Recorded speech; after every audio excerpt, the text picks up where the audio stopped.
3:07. Una historia, como ya indican los acordes musicales que ponen el Calero, de conspiración nos aguarda, nos espera, narrada por Santiago Camacho, quién si no, la historia de ese hacker que perseguía. Antes, porque nuestra última comunicación fue evidentemente hace 7 días, daros las gracias porque al final esa convocatoria de la exposición de Cuarto Milenio más exitosa no ha podido ser. Lo que ya contábamos el sábado por la noche se convirtió en redoble el domingo. Tuvo que haber anuncios en la televisión, cosa que es algo único, yo creo, para pedir por favor que la gente no acudiese a partir de las 4 de la tarde. Y reitero lo dicho, sabemos que muchísima gente no pudo acudir a la exposición de Cuarto Milenio. Pedimos disculpas en ese aspecto, nos alegramos por el enorme eco y la ola de afecto tremenda, e intentaremos, ojalá si es posible, hacerlo mucho mejor en el futuro. Y una cosa más, el domingo también nos ofrecisteis otro premio increíble. Nosotros, desde luego, el 2012 no lo podemos terminar mejor ni con más entusiasmo, porque al programa de Cuarto Milenio en esta ocasión le disteis vosotros, que sois vosotros, una audiencia histórica, quizá seguramente la mejor de todos los tiempos, tal y como está la televisión que hemos tenido, y eso ocurre después de 8 temporadas, es mucho. Así que cuando leíamos el lunes por la mañana los confidenciales o los medios que hablan de televisión, veíamos por un lado las colas colapsando en Madrid por la exposición de Cuarto Milenio y al otro el récord de audiencia, ¿no? Pero, amigos, si tiene algo de positivo la televisión es que uno no se puede creer absolutamente nada.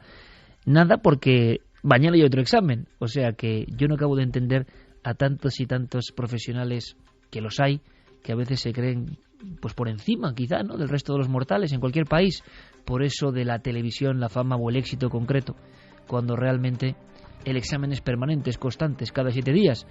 No se puede creer uno nada en absoluto, pero lo que tampoco puedo olvidar es lo ocurrido, es la enorme ola de afecto que casi nos ha sobrepasado y que sinceramente nos sentimos de esa forma, un poco sobrepasados, sí, sinceramente, pero muchísimas gracias. Y con este agradecimiento sincero, en Milenio 3 entramos en la historia de un hombre solitario, un hombre que perseguía algo y que dice que lo encontró.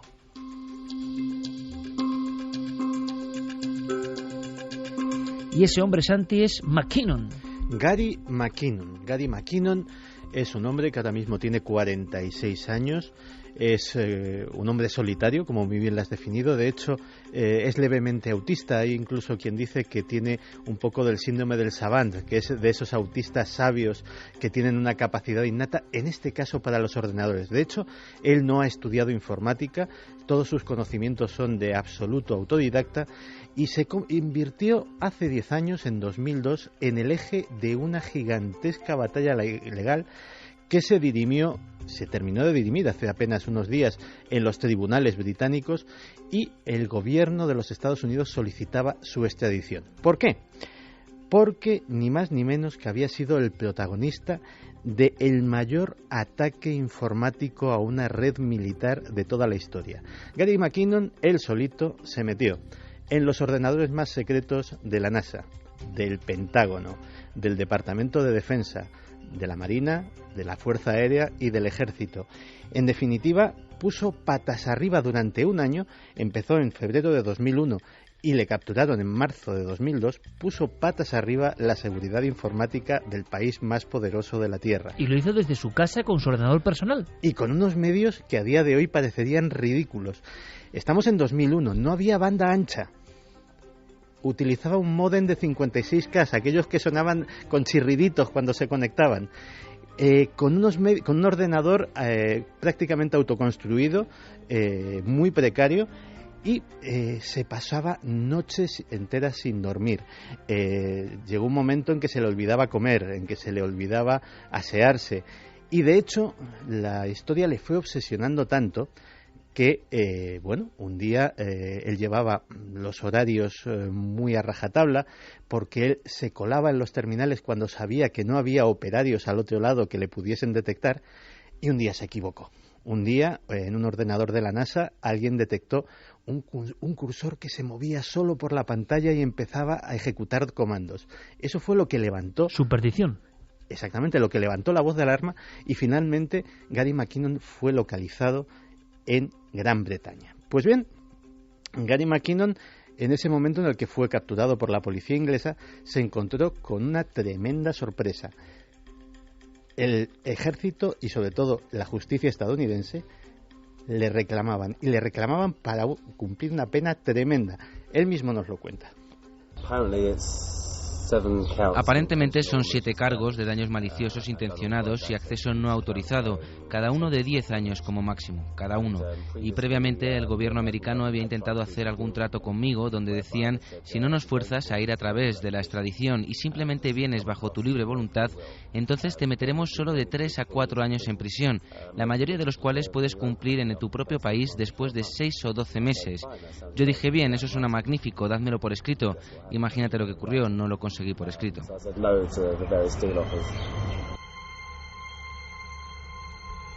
70 años de cárcel.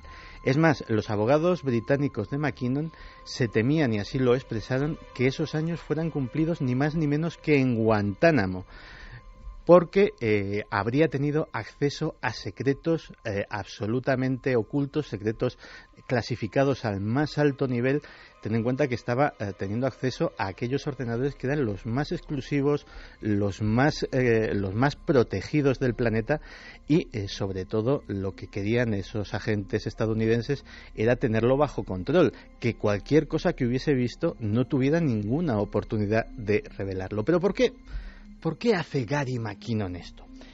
Pues curiosamente, Gary Mackinnon tenía mucho que ver con muchos de los milenarios que nos están escuchando esta noche. Era un fanático de los ovnis. No le interesaban ni los misiles, ni los espías, no le interesaban los planes a largo plazo de la economía estadounidense, no le interesaba ni siquiera quién mató a Kennedy. Él solo buscaba una cosa: las pruebas de la existencia de los ovnis y su conocimiento por parte del gobierno estadounidense. Nos lo cuenta. Al principio estaba buscando cualquier cosa que tuviese que ver con ovnis, ya que me metí más en el tema y escuchaba charlas y discusiones más serias sobre el tema, y había conocido el Disclosure Project y me di cuenta de que ahí habían, ya sabes, 400 testimonios de gente que trabajó en todo, desde control del tráfico aéreo civil hasta operadores de radar del ejército, hasta hombres y mujeres que estaban al cargo de lanzar o no lanzar misiles. Pensé que seguramente esta gente era creíble, y todo el tema de la tecnología suprimida, lo cual me llegaba a mi lado humanitario. Pensé: Cristo, estamos teniendo guerras por el petróleo y estamos quemando combustibles fósiles, contaminando el medio ambiente, y tenemos ancianos pensionistas muriéndose en Gran Bretaña porque no pueden permitirse calefacción, porque las facturas son muy altas. Y entonces pensé: ¿por qué coño están sentados encima de esta tecnología?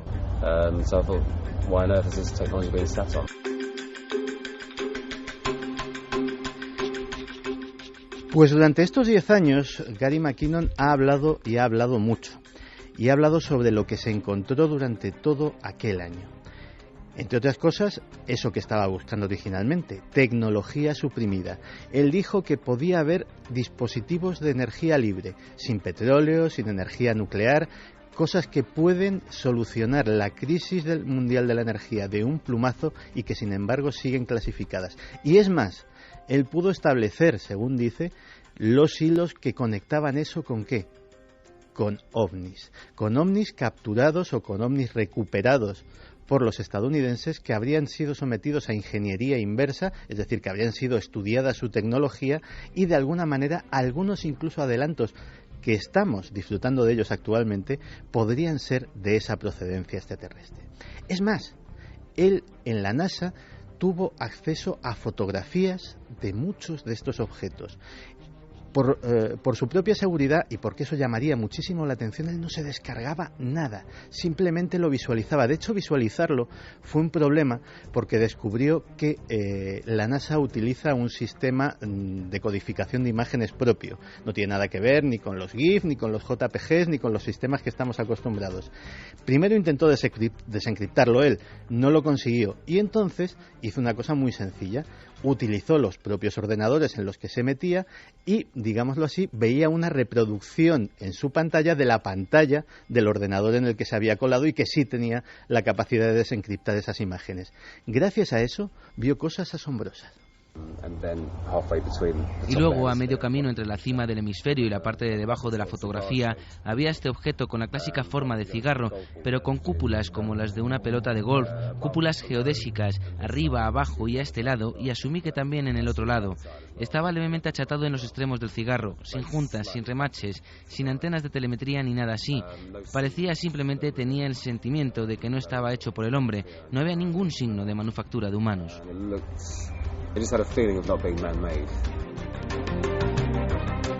Pero lo que está describiendo Santiago, este tal McKinnon entonces es una especie de ovni. De nave nodriza, de los típicos cigarros puros de los que tantas veces hemos hablado, de incluso kilómetros de extensión, y que había sido captado por un satélite de la NASA. Según McKinnon, en una zona del Jet Propulsion Laboratory, una de las instalaciones de la NASA, se dedican exclusivamente a tratar y filtrar todas las imágenes que llegan de sondas, satélites, etcétera, etcétera. ¿Para qué? Para eliminar aquellas que no son convenientes y archivarlas en lugar seguro. Digamos que esas imágenes que aparecen luego en la web de la NASA serían simplemente las imágenes que se pueden ver. Pero junto a esas habría decenas, puede que cientos, que no son tan políticamente correctas y que mostrarían otro tipo de naves y otro tipo de paisajes que desde luego no son los que habitualmente vemos en la web de la NASA. Pero si vio algo realmente asombroso, fue una hoja de Excel, una hoja de una tabla de cálculo que tenía simplemente un nombre, libro de acceso, y que hablaba de agentes no terrestres. Había una hoja de cálculo de Excel y su título era Oficiales no terrestres, y tenía nombres, rangos, no era una lista muy larga, no llenaba toda la pantalla, creo. Pero esto suena a Men in Black directamente, es decir, tenemos que dar algún crédito a este McKinnon.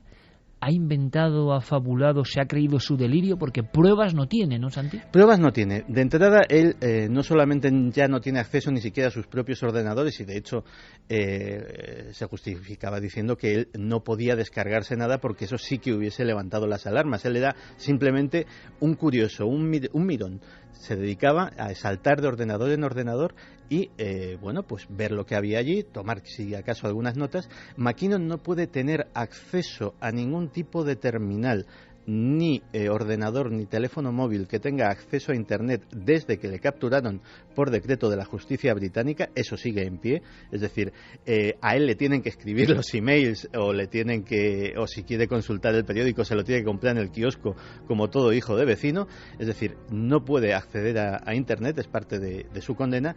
Y bueno, evidentemente, en teoría, no hay pruebas que respalden sus afirmaciones. Claro, por un lado, Santi, no hay pruebas, evidentemente, de estas cosas tan increíbles que él cuenta, pero por otro extraña la condena, ¿no? Y la persecución que ha debido hacer este tipo para que la persecución sea como un hereje de los tiempos de la Inquisición, ¿no? Hoy en día. De hecho, he dicho, no hay prueba, al parecer, porque hay una teoría entre los conspiranoicos británicos. McKinnon ha tenido durante todo este tiempo mucho contacto con diplomáticos, agentes de la CIA, gente del Departamento de Justicia de Estados Unidos, intentando negociar lo suyo, digámoslo así. Y hay quien no ve descabellado que McKinnon realmente tenga un disco duro o tenga algún tipo de información que esté guardada a buen recaudo, puede que en algún despacho de abogados británico, para ser revelada en caso de que le sucediese algo. Porque una persona que ha tenido... La vida de Gary McKinnon últimamente se tiene que cotizar muy barata, digámoslo así. Una persona que ha tenido acceso potencial, porque nadie sabe realmente lo que ha podido ver Gary McKinnon. Y la gran pregunta, permíteme, Santi, esto es un poco de créalo o no, ¿no? Y un tipo que ha tenido acceso a esos secretos, ¿no lo eliminan fácilmente los servicios de inteligencia hoy en día? Es la pregunta que yo lanzo, no lo sé. Podrían eliminarlo, pero efectivamente, si Gary McKinnon nos cuenta que ha visto una hoja de Excel con agentes extraterrestres o que ha visto decenas de fotografías de ovnis en los archivos de la NASA, efectivamente es un créalo, ¿no? Si realmente alguien se tomase la molestia de quitarle de en medio, digamos que esos testimonios previos cogerían bastante más credibilidad, cosa que evidentemente habría quien no le convendría. Eso sin contar con la posible amenaza de que existiese esa información guardada a buen recaudo y que apareciese en la BBC al día siguiente. ¿Y no nos da la impresión, Santiago, un poco tú, a ojo de buen cubero y conocedor del mundo de la conspiración como nadie, de que McKinnon, no sabemos qué ha visto, que no, pero que estas declaraciones grabadas son un poco aviso navegantes para decir, oye, que tengo todo esto, o que he visto todo esto, o que me guardo algunas en la manga para que no me pase nada, ¿no? Pues la verdad es que de salvoconducto. La verdad es que sí. Mira, yo he estado viendo en las últimas semanas, yo creo que decenas de horas de entrevistas de Gary McKinnon, que se ha prodigado mucho. O sea, no es un hombre que haya vivido en un agujero y que haya ahí aguantado el chaparrón. Y analizando al personaje, evidentemente es un tipo raro, efectivamente es muy retraído, ese pequeño autismo se le nota muchísimo, pero yo solo puedo decir una cosa, lo que cuenta se lo cree. O sea, no está fabulando, al menos conscientemente, y no está mintiendo. Es una persona que está muy convencida de que ha visto lo que ha visto. Además, de esos testimonios, sabes que cuando llevas mucho en esta profesión lo acabas desarrollando un olfato, que destila mucha honestidad, primero porque no tiene contradicciones y luego porque no es nada exagerado. O sea, cuando cuenta lo de la hoja de Excel, dice, pues creo que no llenaba la pantalla. Y entonces la entrevistadora le repregunta, dice, ¿pero cuántos serían? ¿20? Dice, a lo mejor 30, no más. Es decir, ese pequeño de lo he visto tiene importancia, pero como es mi vivencia y es mi vida, tampoco lo exagero, tampoco digo, no, es que vi hojas y hojas. No, es un testimonio muy creíble. Entonces sí, efectivamente es muy probable que, ten en cuenta que Gary McKinnon ha sido defendido por un gran bufete de abogados de Londres, ha estado muy bien asesorado durante toda su defensa, aquí ha llegado muy poco, pero su caso no solamente en el ámbito ufológico, en el ámbito de los activistas de Internet, en el ámbito de la gente que aboga por la libertad de información, etcétera, etcétera, ha sido una auténtica bandera, con lo cual ha sido un caso muy mediático, ya te digo que aunque no haya llegado aquí, sí en Gran Bretaña y en otros países, y por tanto la asesoría legal que ha tenido ha sido muy fuerte y posiblemente alguien le haya dicho, oye, tú cuenta qué has visto, y da la sensación de que por lo menos puedes tener algo guardado en la recámara, porque a lo mejor así incluso pues evitamos que se pase a mayores, ¿no? La increíble historia de Gary McKinnon. ¿Y vosotros, amigos oyentes, qué opináis? ¿Es posible esto a estas alturas? ¿Por qué esa persecución? ¿Qué ha hecho ese hombre? Claro, el gran misterio, cómo un tipo desde su casa, autodidacta y con un modem de 56K, ha creado esta especie de apocalipsis en la red como nadie antes, ¿no? Bueno, pues son misterios que están ahí y que nos trae Santiago Camacho. Y has mencionado, Santi, eso de tecnología invertida, tecnología fuera de lo común, tecnología que realmente significa o quiere decir que hay cosas ya puestas en práctica que no llegan al común de los mortales. Y es que sobre eso va el créelo o no de esta semana, que es apasionante. Sobre eso va, hay muchos inventos que han sido ensombrecidos por ciertos poderes. Dicen, aseguran, seguramente es así, pero el que nos trae ahora Diego Marañón, de verdad, es para recordarlo y enmarcarlo, porque es uno de los más difundidos. Conectamos rápidamente con ese cubículo donde está Diego Marañón y sus alucinantes historias.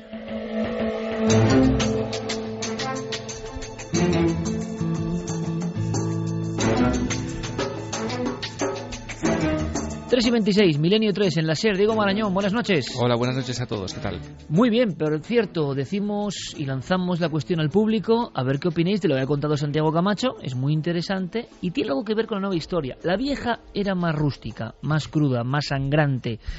Decía en la encuesta en ikerjiménez.com, todo coordinado por Guillermo León y por Diego Marañón, en el apartado que estoy observando directamente, dice: ¿qué opinas de la historia de esta semana? Extirpación de órganos. Alguien que se despertaba en una bañera con hielo y sin un riñón. Había sido víctima de una de estas mafias o ramificaciones extrañas o grupúsculos que, al parecer, bueno, pues directamente nos quitan los órganos. Verdadero, 67,4%. Falso, 32,6%. Diego. Pues hay que decir que nuestra audiencia ha acertado, pero Iker esta semana es curiosa porque por primera vez nos falla lo que viene siendo la Biblia de las leyendas urbanas, que seguro que Santi conoce. Snopes.com da esta leyenda como falsa. El veredicto, cuando investigas un poco en esa especie de gran repositorio de leyendas urbanas, es que es falsa. Pero si rebuscamos, como hacemos siempre en esta sección, en las hemerotecas, nos encontramos una noticia parecida el 11 de mayo de 1998 en el diario El País. India desmantela red de tráfico de órganos. Habla uno de los protagonistas, Iker, una de las víctimas, Mohamed Salim, que cuenta lo siguiente. Leo literal. Seguía a un hombre que me ofreció trabajo. A punta de pistola, dentro de una habitación de una casa rica, me sacaron sangre e inyectaron algo que me hizo perder la conciencia. Cuando desperté, tenía dolor en la parte baja del abdomen. Me dijeron que me habían quitado un riñón. Claro, Santiago, que no suele estar a esta hora del créalo o no, me mira directamente y es muy curioso porque se ha marcado así el lateral de la espalda donde se ubique, donde se opera el riñón, que se opera por la espalda. Y claro, este es un clásico, Santi, ¿no? El riñón seccionado en una noche o bien de amor, o bien de borrachera, o bien de confusión. Uno se despierta en un hotel o donde sea y no tiene un riñón. Hielo en la bañera y no tiene un riñón. Y la gran duda de, hombre, esto no es posible, ¿no? Comentaba Diego que en esos grandes almacenes documentales digitales de lo que es leyenda urbana o no, aparece como falso, pero que en esta ocasión se han equivocado, parece ser. Pues es una gran sorpresa porque yo también lo tenía por leyenda urbana, efectivamente. Diego, entonces tú corroboras que esta información del País está ahí, que esto es cierto, que nuestro público intuía que podía ser cierto. Es curioso, porque parece como una de las grandes leyendas urbanas. Ahora, sí. ¿Será verdad que han extirpado el riñón de este hombre o solo él creía que se lo habían extirpado? ¿Lo pudo comprobar?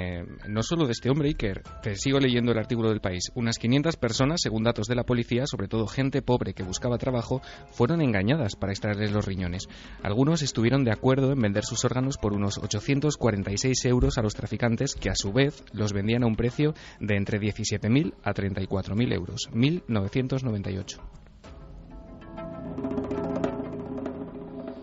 Pues ahora con el redoble del tambor sí nos hemos quedado helados todos, porque confiábamos en el poder del mito moderno, de la leyenda urbana, y sobre todo confiábamos en ello sabiendo que es muy difícil mantener fresca una víscera como un riñón. ¿Con qué medios? ¿De qué forma? Claro, si esto ha ocurrido de verdad en la India, ¿por qué no ha podido ocurrir en otros lugares donde se ha dicho y se ha quedado todo en agua de borraja siempre las investigaciones por los mitos, la fuerza de los mitos? Bueno, quizá no estemos ante un mito. Desde luego es el, créelo o no, más desesperanzador que hemos contado, yo creo, porque este da mucho miedo y se ha comentado en muchas ocasiones, ¿verdad? Extirpación de órganos en gente pobre para gente rica, que eso también es muy de leyenda urbana, es decir, fomentar la idea de que los ricos, poderosos y terroríficos y ocultos manejan a la gran masa y le quitan hasta la sangre, nunca mejor dicho, ¿no? Efectivamente. Pero Diego lo que ha hecho es lo que tiene que hacer: ir hasta noticias concretas, titulares concretos.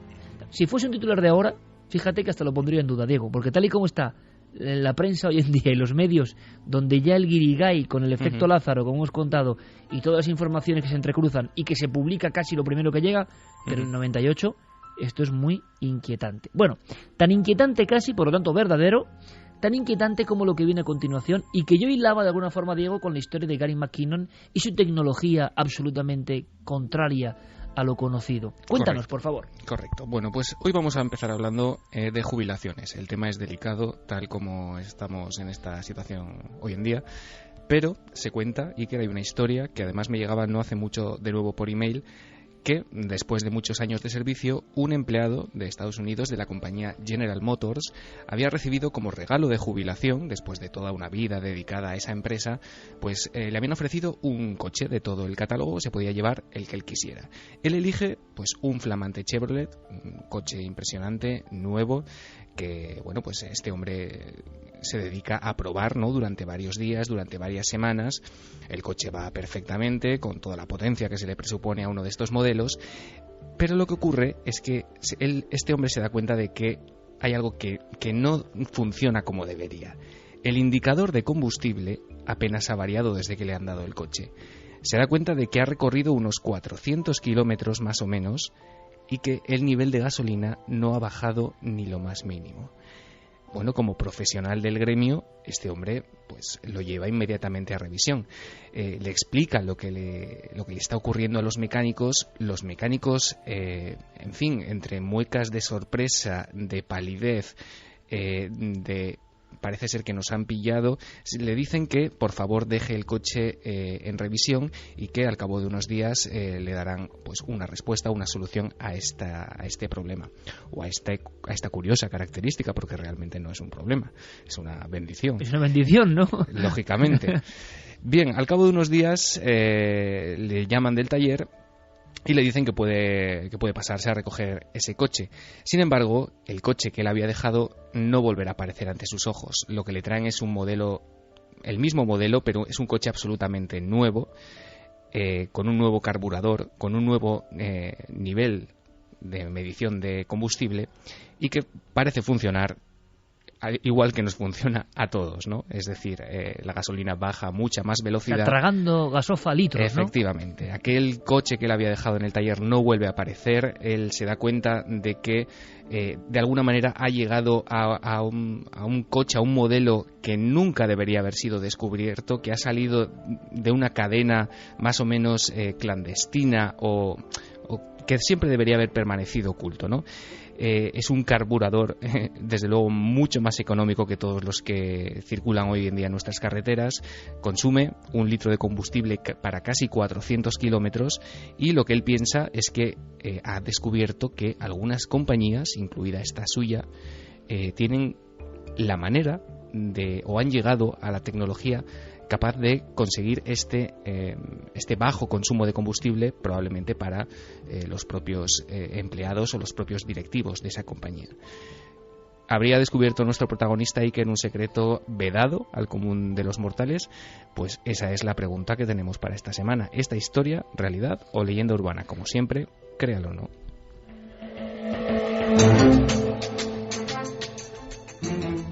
Bueno, pues sí me gustaría escuchar algunos mensajes que compila Fermín Agustí esta noche, en ausencia de Carmen, porque esto es curioso y singular. Tan singular que voy a hacer la votación, la ronda, con diferentes oráculos, ¿no? Está aquí Santiago Camacho, que no suele ser su hora, pero claro, conocedor, ha hecho libros de leyendas urbanas. A ver, Santi, ¿esta historia qué te suena? Te pone un aprieto, con lo cual quiere decir que Diego... No, Diego hila muy fino siempre, o sea, lo creo posible, pero creo que es una leyenda urbana. Oye, no, también Santi, o sea, tú eres gallego como Camilo Rey, ¿no? O sea, nuestro realizador. Sí, pero no. Creo que sí o no. Creo que este caso en concreto es una leyenda urbana, pero no me extrañaría nada de que en los archivos de las grandes compañías automovilísticas pues haya cosas que nos harían que nuestras mandíbulas cayesen hasta el suelo. O sea, que este caso tiene algo de realidad, pero el caso en sí que ha surgido, y le he contado Diego, concreto, de esta firma y de este empleado que recibe un coche que nunca debió salir de la cadena extraña de producción, que este es falso, ¿no? Correcto. Como no sea así, ya me habrá pillado en 2 esta noche, Diego. O sea, tremendo. Esto es un ten-con-ten, ¿eh? Pero claro, si hay un oráculo aquí, si hay un oráculo que es significativo, porque muchas veces lo que él dice es lo que él dice, pero al revés. Con lo cual, casi todas las veces. Ese es Noel Calero. Noel, esta historia del coche, que dice que no se la cree, vaya leyenda urbana, con lo cual de inmediato yo creo que la bolsa de las votaciones en ikerjiménez.com se ha dado la vuelta. O sea, en cuanto ha puesto en plan Caesar malévolo el dedo hacia abajo, el pulgar hacia abajo, Noel Calero, de inmediato estoy seguro cientos de votos van a la otra dirección. Absolutamente real, claro, no puede ser de otra forma. Y Fermín Agustí, compañero, ¿y tú qué opinas? Que también leyenda urbana, muy interesante. ¿Y Javier Pérez Campos? Yo tengo un problema, porque si Santi ha dicho que es leyenda urbana, me apunto al carro con él, pero tenemos a Noel que dice que es falso. Yo no estoy muy fino, de todas formas. Tú verás lo yo que no hace. dudaría, ¿eh? Noel no suele fallar. Sí, yo creo que me voy a ir al sí solo por lo de Noel, ¿eh? No, pero siguiendo mi criterio me cuesta creerlo. Yo creo que es leyenda urbana también. Porque también era leyenda urbana lo del colchón con el cadáver dentro. Sí, y lo del riñón. Eso sí que no hubiese dicho yo que era leyenda urbana, porque cuando me acuerdo de eso, concretamente, en más de un hotel de Las Vegas, en la época sobre todo de la época dorada de Las Vegas, cuando lo llevaba la mafia, eso pasó más de una ocasión. Y en Canarias ocurrió más de una vez. No me digas. Sí, como te cuento. Bueno, en realidad todo esto de las leyendas urbanas da para una gran reflexión, ¿no? Porque ¿qué fue primero, el huevo o la gallina? A lo mejor las leyendas urbanas inspiraron a estos actos. Yo recuerdo otra, que había una leyenda urbana que era esta de pues dos graciosos que para hacer una broma colgaban una cuerda entre un árbol y otro árbol, y el motero que aparecía decapitado. Bueno, pues eso ocurrió en España y ocurrió en Tenerife, y tenemos el recorte de prensa que ya lo contaremos algún día. Grande Javi por reventarme el próximo creador. Muy bien. Bien, Javi. No, es que algún día deberíamos tratar el tema de las leyendas urbanas. ¿Qué cara ha puesto Herbert Campos ahora mismo? ¿He sido yo? Sí. Que llega algún ocurrente, tiene noticia de ellas y decide ponerlas en práctica. Sí, claro. El poder de la globalización en la leyenda urbana. A mí me han contado una que no es leyenda urbana y que es maravillosa, porque al final al hombre creo que no le pasa nada, pero no sé, bueno, es una cuestión de fidelidad a un programa de radio, que en este caso era ¿no? Me lo contaba Roberto, una persona encargada de urgencias y de atender a las personas, esa labor increíble. Mandamos un abrazo a toda la gente del SAMUR, toda la gente que está rondando por todas las ciudades y salvando muchas vidas, ¿no? Y sabemos que muchos nos escuchan. Pero a Roberto le pude conocer porque tenía que ver con un caso de Ouija, tal, una persona fantástica, y me contaba algo que yo digo, esto me lo cuentan y es de leyenda urbana, esto no me lo puedo creer, ¿no? Me lo contaba con auténtico afecto, ¿no? De mucha gente en situaciones muy límite que tenían que ser trasladadas de su casa, pero que no querían irse porque estaban escuchando el programa. Tenían que ser ingresadas, pero... Y dice, y el caso extremo, Iker, y yo lo he vivido, es el de una persona que acaba de tener un infarto y que cuando vuelve en sí, de alguna forma, en la ambulancia o es resucitado, lo primero que dice es, no sé si era exactamente qué estaba contando Santiago Camacho o de qué era el tema, y que le pusieran por favor un casco, y poniéndole el casco en la ambulancia por el programa. Con lo cual él me decía, para que veáis lo que pasa con el programa, ¿no? Y me dice, y no un caso, ni dos, ni cinco. Dice, de gente que está en una situación límite y que, claro, se produce la situación límite por escucharnos a nosotros, también se puede pensar, ¿no? Pero de verdad que son cosas que dices, bueno, esto no me lo puedo creer. Pues me lo contaba Roberto personalmente, vivido por él. O sea que a veces el mundo de las leyendas urbanas y el mundo de la realidad ya es un poco indivisible. Por eso nace esta sección, ¿no? Sección tremenda que nos lleva a la reflexión, a la propia duda, créalo o no. Como siempre, Diego, un honor, amigo, gracias. Feliz Navidad, compañero. Feliz Navidad, compañero. Antes de entrar en ese testimonio que me promete Javier, que va a ser punto y final del programa, muy en la línea de lo que contábamos del padre Pilón, de esos casos clásicos, y que seguro nos vamos a sobrecoger. Como siempre, la voz de los testigos, una parte fundamental de este programa, la voz de la audiencia.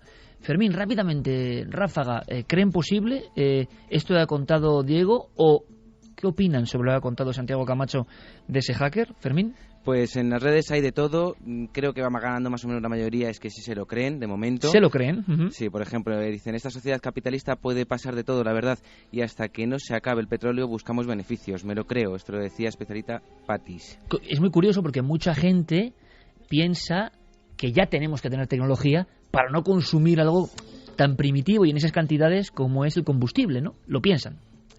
Luego también Marian Hernando decía, el tráfico de órganos es una gran mafia y mueve muchos millones en todo el mundo por la resolución del créalo o no. Y para Santi Camacho, Miguel Nombela dice, los de Gary McKinnon suena apasionante. La pena y persecución es porque algo muy serio debió de ver. Lo que más choca es que no esté muerto. Que es lo que decíamos, ¿no? Como un tipo así no se lo han cepillado rápidamente. Pero claro, también sería tremendo, ¿o no? O no tanto, o también los medios, en vez de comentar noticia de la muerte, pues, bueno, ahora con internet en algún sitio saldría, ¿no? Más mensajes. Fermín. José Ramón López dice, creo que no podemos ni imaginarnos la información que existe oculta en manos de muy pocos. Santiago Romero, la pena es por entrar o para evitar que diga algo, no porque haya visto algo concreto. Si lo matan es peor cara a la imagen. Bueno, pues lo dejamos ahí porque ahí está la panoplia clara. Las personas creen profundamente en que hay individuos que, por un reto personal, como el caso de McKinnon, han accedido a información que está vedada. Lo mismo me contaba Diego Marañón. Por accidente, un empleado, si es verdad, no lo sé, recibe algo que no está a disposición pública, pero que se conoce.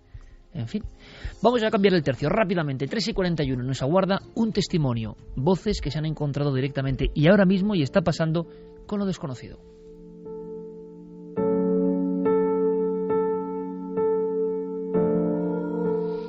historia tan reciente y tan grave para quienes la están sufriendo que parece que van a poner en venta el piso porque no aguantan más. No es fácil poner en venta un piso hoy en día.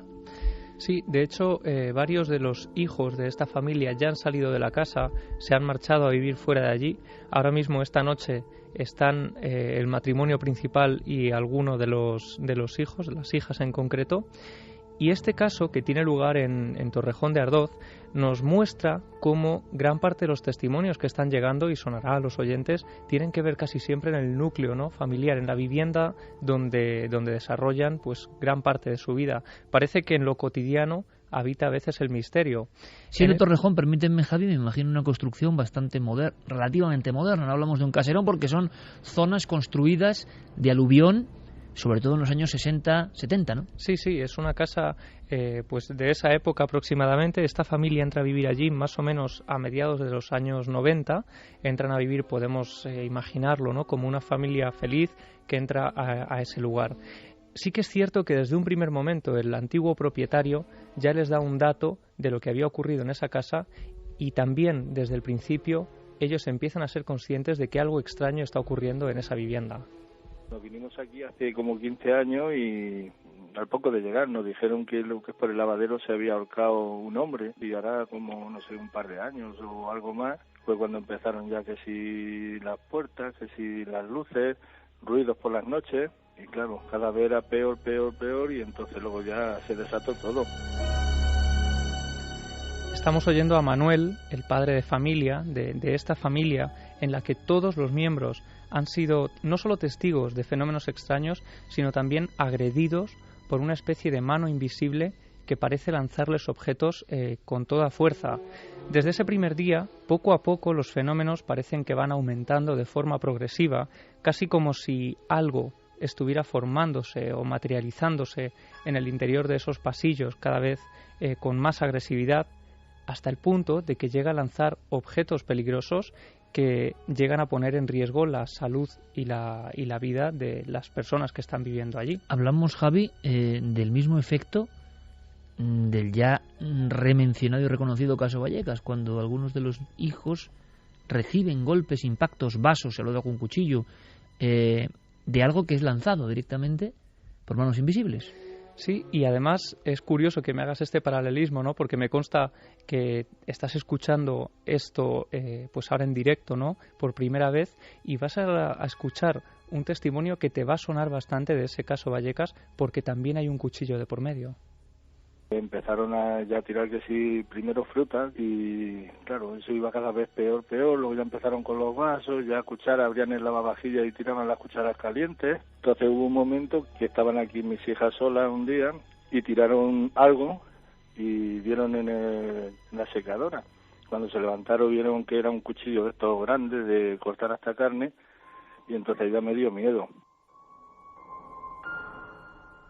Estamos oyendo a un padre de familia que dice que primero nunca lo había escuchado, las cucharas, a gran temperatura, como quedan en el lavavajillas, lanzándose, y los cuchillos. Uno siempre piensa, evidentemente, en estos casos, cuando le cuentan, que son muy pocos, pero algunos hay, de objetos que se lanzan en alguien, ¿no?, que está generando ese terror.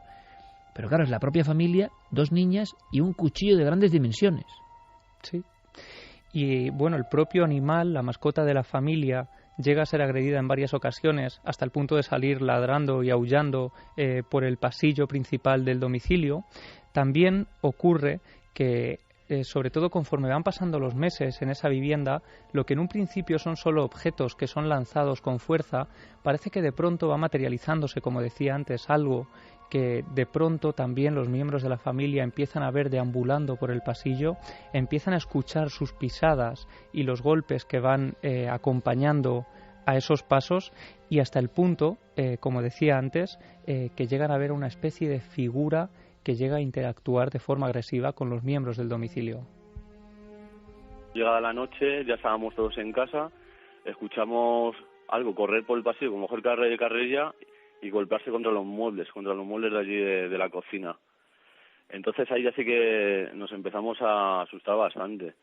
Luego en esa misma semana me acuerdo también que se quedó a dormir una hermana mía también que vive cerca de donde vivimos y la cama es un puente, ¿sabes? La que está arriba y luego una que sale de abajo. Están durmiendo dos arriba y una abajo. De repente ven que se abre la puerta y ven como algo oscuro pero que no se ve bien. Y de repente dice que están durmiendo y empiezan a tirar de la cama de abajo. Mis hermanas haciendo fuerza, apretando así contra el mueble para que no la arrastraran y salieron las dos, pero con un miedo que no veas. Escuchábamos ahora a las 3:47, Milenio 3, a otro de los miembros de la familia, en otra escena muy de Caso Vallecas, precisamente. Una figura oscura puesta en pie en el umbral de la puerta, pero lo que me ha dejado alucinado, una vez más, tampoco lo había escuchado nunca, y esto ya empieza a ser difícil, un sonido de pasos que hacen carrerilla y que se estampa contra los muebles. Estábamos escuchando a Raúl, el hijo de la familia, y él habla efectivamente de ese algo que se materializa en el pasillo. Va a chocar siempre o casi siempre con un mueble muy concreto, una cristalera que ellos tienen cerca de la cocina. Parece que ese mueble es el que sufre especialmente este tipo de golpes, y hasta el punto de llegar incluso pues a entrar esa sombra en la habitación y atacar directamente a las personas que allí estaban. Para que te hagas una idea, Iker, él me decía que desde que compran la casa hasta el día de hoy, por allí han pasado pues cerca de entre 30 y 50 personas. Dice que todos, sin excepción, han sido testigos de fenómenos extraños. Y además ocurre que no es como habitualmente, ¿no? Cuando uno va a un lugar acompañado de mucha gente parece que el fenómeno remite. En este caso, ellos nos aseguran que es todo lo contrario y que, de hecho, las personas que han manifestado mayor escepticismo ante todo esto han sido agredidas casi con mayor fuerza que el resto de personas que acudían con una actitud respetuosa a este domicilio. Pero, o sea, el patrón extrañísimo de este caso, que marca un poco la conducta, la pauta, si es que hay una entidad o no sé qué, es la agresividad. O sea, es un fenómeno que parece que quiere echar a la gente de la casa o que quiere atacar a la gente de la casa. Sí, no se limita a asustar, sino en este caso a agredir directamente a los miembros de esta familia. Y en alguna ocasión, Iker, creo que hemos comentado alguna vez, ¿no?, el caso de estas pantallas, bueno, las cámaras de bebés que de repente ofrecen imágenes a los que están vigilando a su hijo. Bueno, pues en este caso ocurrió algo similar, nos lo va a contar Raúl, mientras se producía una escena muy cotidiana, ¿no?, mientras hablaba con su novia a través de la webcam, con una conversación por internet. Una vez que estaba yo hablando con mi novia por cam también, y me dice mi novia, ¿quién está pasando detrás de ti? Dice, ¿ha venido tu sobrino? Y digo yo, no. Y ya se quedó, la veo que se queda callada, puso una cara que no ve, le digo, ¿qué te pasa? Dice, no te vas a creer, dice, pero acabo de ver como un niño detrás tuya, pasando varias veces. Dice, pero es que una de las veces me dice, te ha puesto la mano en el hombro.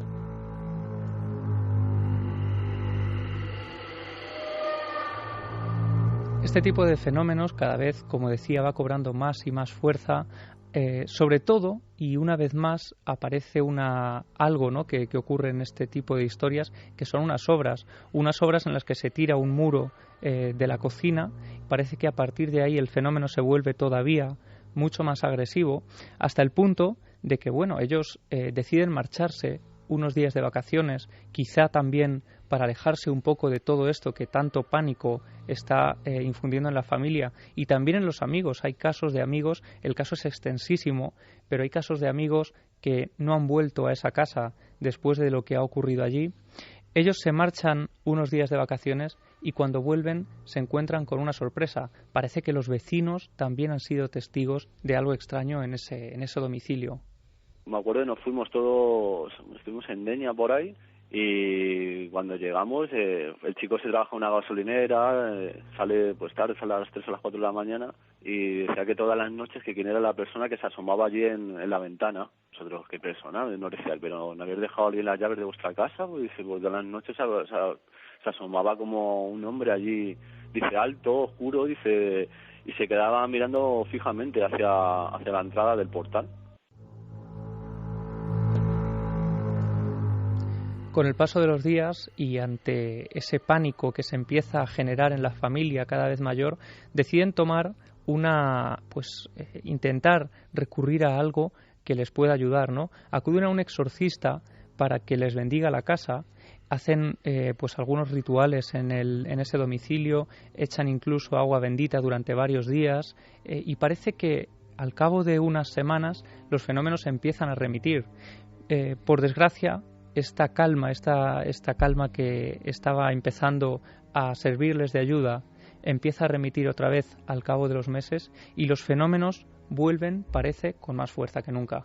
Después de eso hemos estado como 6 meses tranquilos y bueno, ya empezó otra vez a tirar cosas, me rompió la cristalera y bueno, pasaron unos días también, vengo del trabajo, según vengo en el autobús, me llama mi yerno, verás cuando venga lo que te vas a encontrar.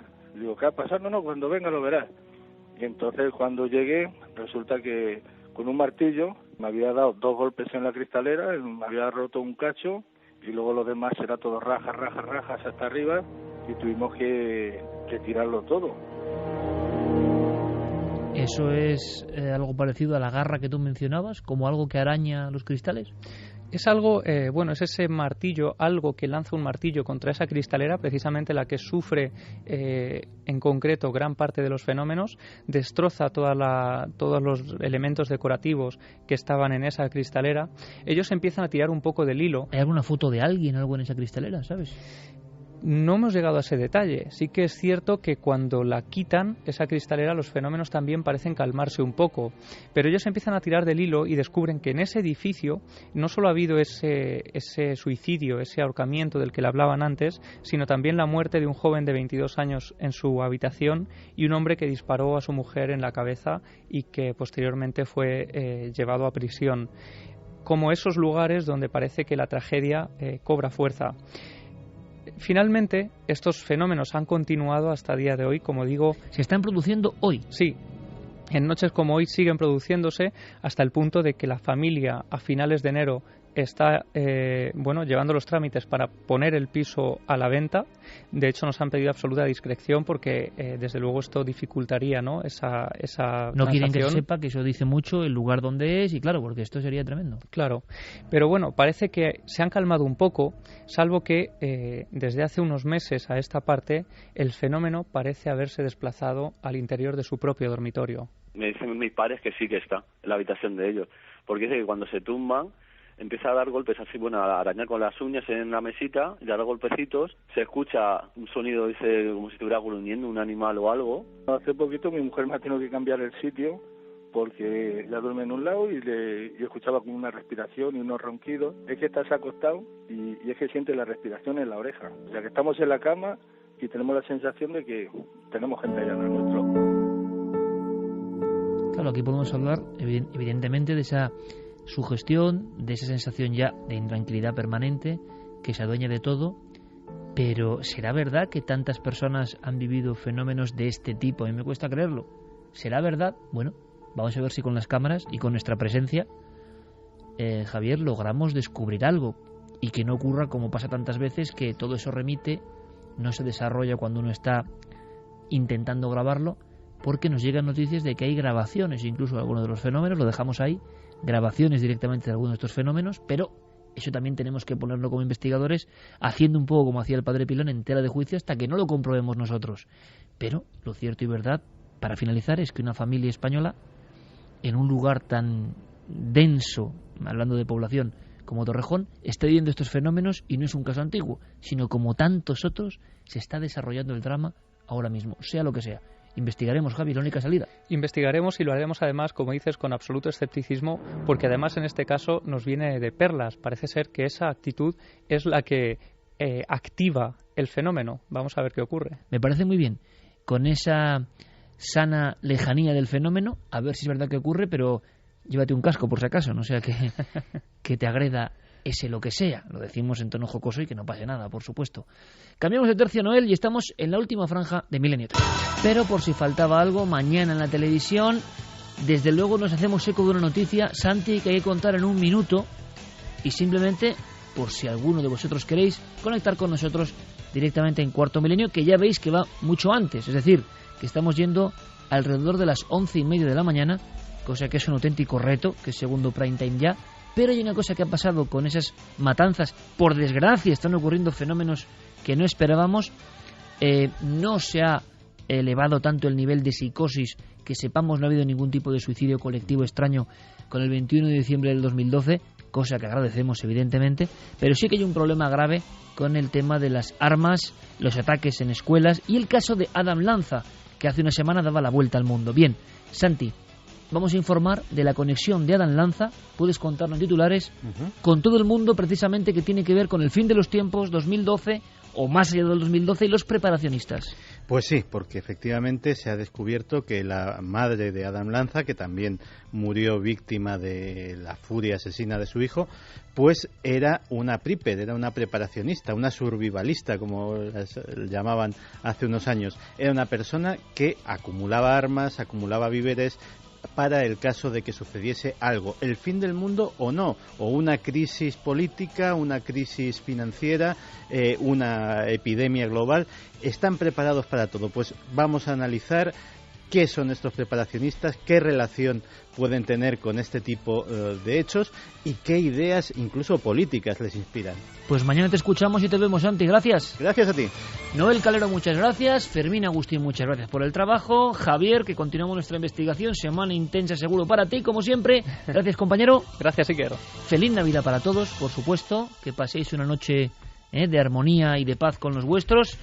Y todo esto que ha pasado en las últimas horas da para muchas reflexiones, ¿no? Eso del Monte Bugarach, con 200 periodistas y 3 tipos vestidos de terrestre haciendo el tonto.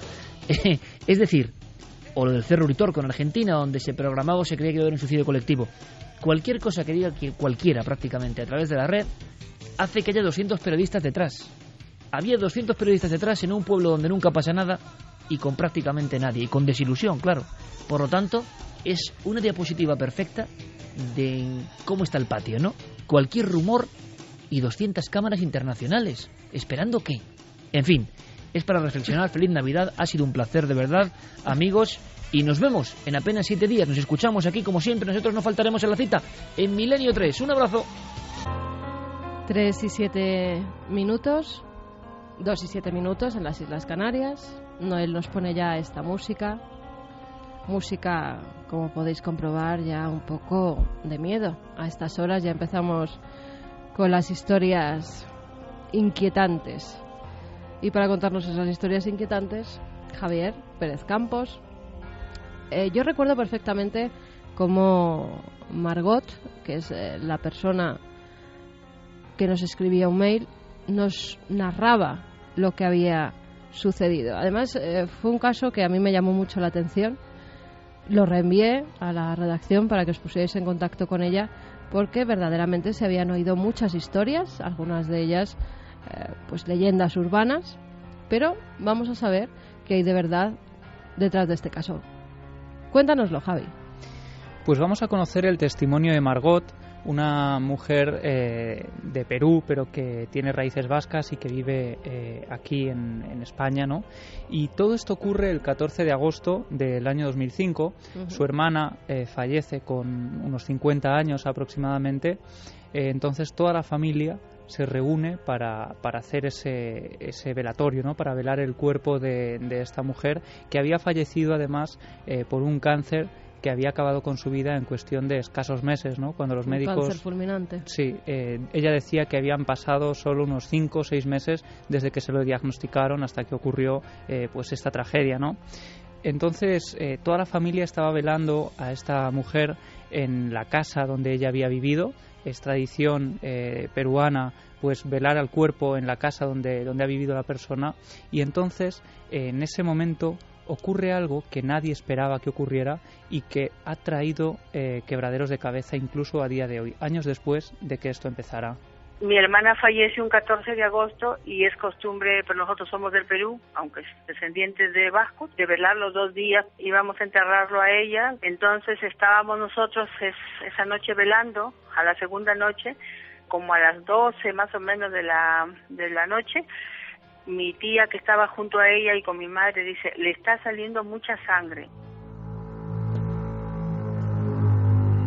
Una fallecida de cáncer, la están velando, tradición que también hasta hace pocos años se hacía en nuestro país, en los domicilios de muertos, pues se ponía su cadáver y todos los familiares y amigos iban a darle el último adiós antes de ser enterrados. Y de repente se dan cuenta de que empieza a salir sangre de ese cadáver.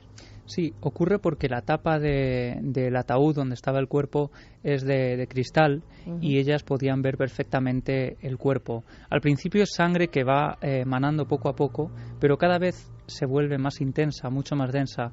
En ese momento, todos los familiares que están en la casa, sorprendidos, se echan casi encima del cuerpo y para poner un poco de orden, pues esta mujer, Margot, se queda solo con su madre en el interior de esa habitación, de esa estancia donde estaban velando el cuerpo de su hermana. Pide que todos se vayan fuera, incluido su padre, porque no es una imagen agradable, ¿no? Y menos en esos momentos. Me imagino que un susto tremendo el que se llevan cuando de repente su hermana fallecida, su hermana dentro del ataúd, comienza a sangrar por los oídos y por otros orificios. Claro, ellos de hecho en ese momento llegan a pensar que no estaba muerta, ¿no? y que había sido efecto de la catalepsia o de cualquier otro tipo de enfermedad. Y en ese momento esa sangre va manando con más y más fuerza hasta generar una imagen que desde luego pone la piel de gallina. Toda la gente salió al jardín, entonces nosotros hemos levantado el cristal y hemos empezado. Era como que si en el ataúd hubieran echado 2 o 3 litros de sangre. Nosotros le enterramos a ella con el hábito de la Virgen del Carmen, porque ella nos lo pidió. Entonces, al ver todo el hábito que tiene una parte crema delante, todo, pero era sangre, secábamos nosotros y salía del oído, salía así, escurría y se iba por el cuello, de los 2 lados, y de la boca también, por las comisuras. Y claro, nosotros cuando hemos abierto todo vimos que había escurrido hacia abajo, pero había manchado todo. 3 toallas de verdad de baño, empapadas, todos secamos toda la caja, todo el ataúd y le seguía saliendo. 3 toallas de baño grandes empapadas en sangre de la difunta. Y esto ocurre durante nada más y nada menos que 40 minutos. 40 minutos en que el cuerpo sigue con esa hemorragia que no frena en ningún momento. Ellas tienen que taponarle los orificios para que poco a poco deje de sangrar. Hasta tal punto llega esa cantidad de sangre que tienen que limpiar también el interior del ataúd, que va llenándose de ese líquido. Es una escena tremenda, ¿no?, para la familia. Y es entonces cuando una persona que está en el núcleo familiar directo, más cercano, porque conocía a la fallecida desde hacía muchos años, aporta una teoría, y es por esta teoría precisamente por la que Margot se había puesto en contacto con nosotros. Ella quería saber algo más y si esto podría tener algún fundamento. Había unos familiares que eran médicos, y la verdad que se quedaron asombrados, porque ya mi hermana llevaba el 3er día de muerta. Lo que hicimos fue tapar todo, taponear lo que se dice la boca y los oídos. Pero cuando mi madre estuvo ahí, una compañera de ella, que mi hermana fue doctora en educación de un colegio, le dice, qué raro, dice, según la gente del norte de esa parte que es desde el Perú, esto ha sido como una brujería negra o mal daño, lo que le quieran llamar. Mal daño. Sí, decía que esto es una tradición típica en la zona de Huancabamba, en el norte de Perú. Parece ser que es una región muy concreta donde hay mucha brujería. De hecho, es cierto que haciendo una búsqueda muy sencilla ahora mismo en Internet aparecen muchos anuncios de brujería y de rituales de ese tipo en esa zona concreta de Perú. Y parece ser que el ritual habla de que alguien te introduce el mal en el cuerpo a través de una serie de ritos, y cuando el mal ha obrado, cuando el mal ha conseguido acabar contigo, abandona el cuerpo a través de la sangre. Es lo que se cree que hace ese rito, ¿no? Y por eso parece que se ofrece esta teoría, porque responde a lo que está ocurriendo en esos momentos del velatorio. O sea, que alguien te lanza una maldición, esa maldición hace que mueras, acaba con tu vida y va a salir únicamente en forma de sangre una vez ya muerto. Claro, el mal abandona. Es la teoría. Eso es, la teoría es que el mal al final acaba abandonando el cuerpo, el mal que alguien te ha introducido en forma de sangre. Así que pensando que todo esto podía estar relacionado con ese ritual relacionado con el mal, deciden hacer una especie de devolución o anulación, mejor dicho, de ese rito con unas monedas de plata, porque la persona que conoce este ritual pues conoce también la forma de luchar contra él. Nos dijeron a nosotros de que cuando pasa esto que hay que ponerle una moneda de plata en la boca y mi madre sí le puso. Cuando ya fue esto, que ya vino la sangre y todo eso, mi madre cogió y metió esa moneda porque mis tías viajaron y le fueron llevando una moneda de plata. Según las cosas que se habla ahí, dicen que cuando se pone eso dentro de la boca, pues la persona que ha hecho el daño o el familiar directo muere. Pasado un tiempo, cuando mi madre ha venido, nos dice de que había muerto de ahora para mañana una persona que vivía por la casa el hijo de una persona de donde vivía mi hermana.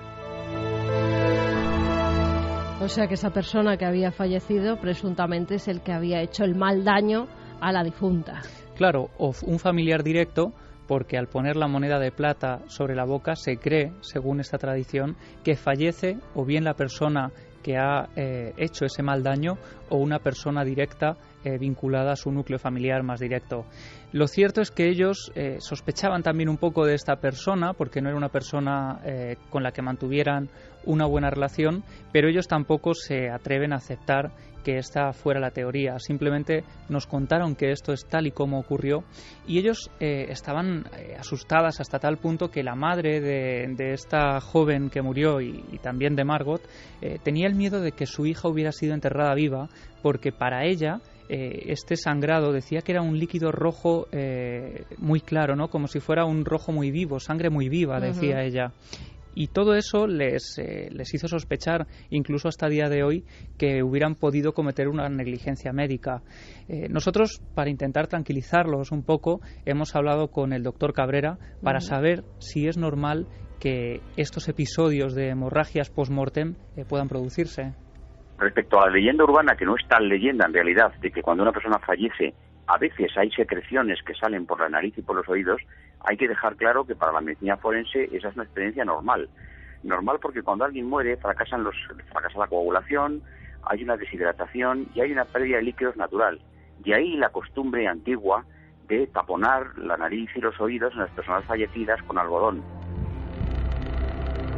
Es cierto que se amortajaba a las personas con algodones en los oídos, en la nariz, muchas veces en la boca, pero hay un caso de una persona a la que estuvieran velando y que perdiera sangre de esa forma, la verdad es que no la había escuchado, como tampoco había escuchado la tradición peruana de este mal daño que luego tenían que meterle para luchar contra él una moneda de plata en la boca.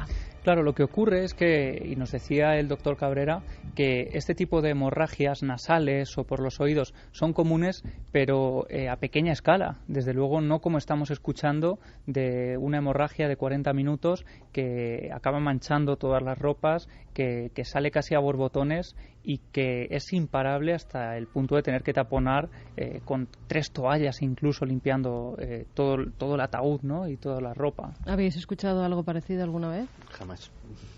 La verdad que no, aunque lo de la moneda de plata en boca de difunto es algo ancestral en el viejo mundo, ¿verdad? Era el pago a Caronte. Exacto. En la boca o en la mano. Muchas veces han encontrado esqueletos que en la mano cerrada tenían algunas monedas que precisamente eran para eso, ¿no? Para pagar el que paso al otro mundo. O incluso sobre las cuencas de los ojos para evitar que se abrieran en un reflejo lógico del rigor mortis. Sí, pero como algo para que ese mal se volviera en contra del que lo ha hecho. Mira que nosotros hemos estado en Perú, pero esa tradición la verdad que no la había escuchado nunca. Bueno, un caso impactante. Vamos a cambiar de tercio, Noel. Métenos un indicativo y vamos con una noticia, un breve de teletransportación. Físicos británicos de la Universidad de Cambridge aseguran haber dado un nuevo paso hacia el teletransporte. Mediante nuevos avances técnicos podrían haber resuelto las bases matemáticas para hacer más eficiente el envío de información cuántica a la velocidad de la luz. El artículo publicado en la revista Physical Review demuestra con cálculos matemáticos que es posible viajar a la velocidad de la luz en el mundo cuántico, donde las moléculas pueden incluso llegar a estar en 2 sitios a la vez. Así, los físicos esperan que este hallazgo pueda ser útil en el campo de la computación cuántica.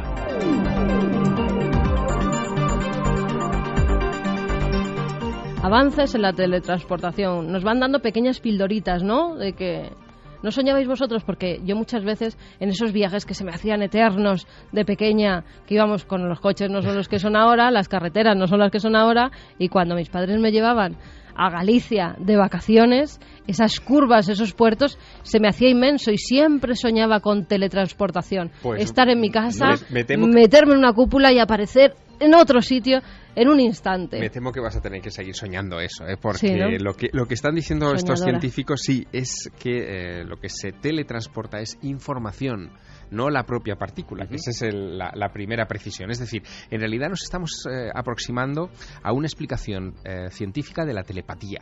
De alguna manera es la transmisión instantánea de información de un punto al otro del universo con dos moléculas gemelas que reaccionan a la vez ante un impulso. Eso es interesante, sobre todo de cara a los ordenadores de la siguiente generación, la computación cuántica, que es algo que se viene especulando desde hace ya unos cuantos años, y las telecomunicaciones, efectivamente.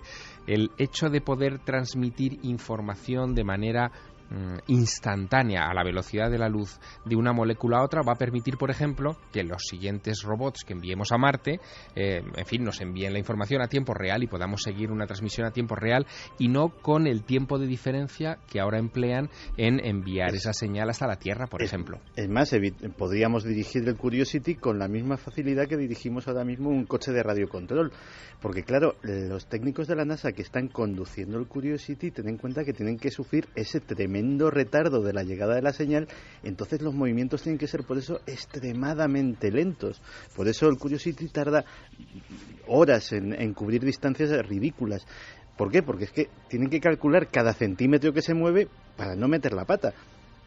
Eso, por ejemplo, también explicaría una cosa que hemos visto en la ciencia ficción 1000 veces y que es físicamente, con lo que sabemos actualmente, imposible. Esas comunicaciones entre naves que están a millones de años luz una de otra y que de repente están hablando como hablas tú por teléfono con tu casa. Y dices, esto es imposible. Pues eso podría ser posible. Y no tengas tantas ganas de teletransporte, porque hay un dilema filosófico importantísimo con el teletransporte de seres vivos, que es el siguiente. En realidad, ¿te estás teletransportando tú o te están destruyendo a ti en un sitio y creando una copia tuya exacta en otro? Eso todavía hay filósofos de la ciencia que están todavía preguntándoselo, ¿eh? Tú imagínate si en vez de una copia me quedo yo y encima hay una copia. Sería una bilocación. ¿Qué me estás diciendo? ¿Que puede que Leonardo hiciera maquinarias antiguas? Te pongo un ejemplo de Leonardo por ponerte alguno. No, pero sería el sueño de la bilocación, de estar en dos lugares a la vez. Pues claro. Cuánticamente, eso que has dicho es brutal, porque resulta que, según la física cuántica, una copia exacta a nivel cuántico de cualquier cosa no es una copia, es la misma cosa.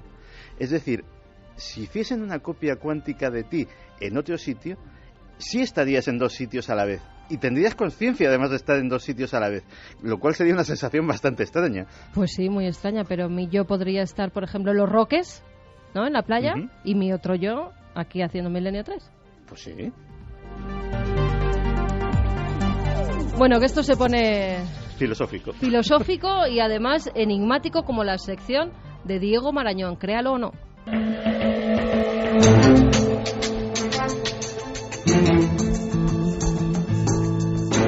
Muy buenas noches, don Diego Marañón. Hola, Carmen, ¿qué tal estamos? Pues muy bien, desde Cantabria. ¿Tú cómo estás? Pues yo aguantando el temporal como vosotros, supongo.